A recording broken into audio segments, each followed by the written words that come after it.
ప్రస్తుతం పశ్చిమాసియాలో యుద్ధ మేఘాలు కమ్ముకున్నాయి.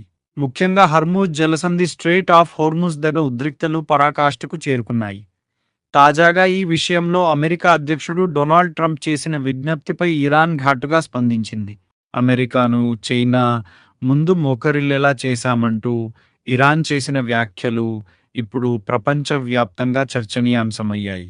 హర్మూజ్ జలసంధిని దాదాపు ఇరాన్ తన ఆధీనంలోకి తీసుకోవడంతో ప్రపంచవ్యాప్తంగా చమురు ఆయిల్ సరఫరా నిలిచిపోయింది. దీనివల్ల ఆయిల్ ధరలు ఆకాశాన్ని తాకుతున్నాయి. ఈ పరిస్థితుల్లో డొనాల్డ్ ట్రంప్ ఒక కీలక ప్రతిపాదన చేశారు.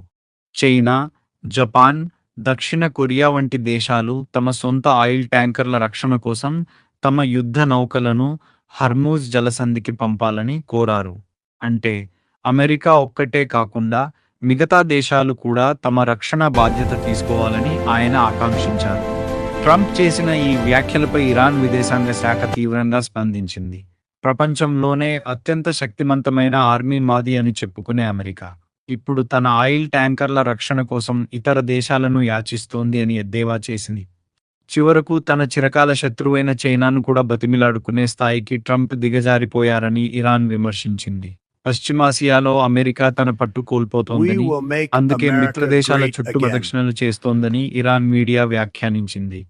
మరో ఆసక్తికరమైన విషయం ఏంటంటే, ఒకప్పుడు రష్యా నుంచి ఆయిల్ కొనుదని భారత్ సహా ఇతర దేశాలపై ఒత్తిడి తెచ్చిన అమెరికా ఇప్పుడు తాత్కాలికంగా రష్యా నుంచి చమురు కొనుగోలుకు అనుమతి ఇచ్చింది.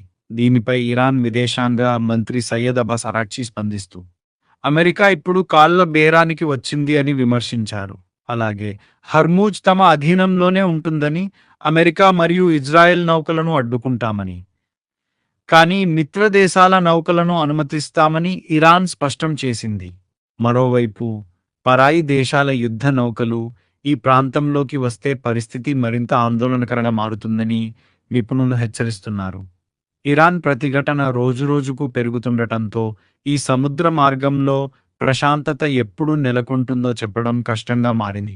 ఇది ఇవాల్టి అప్డేట్.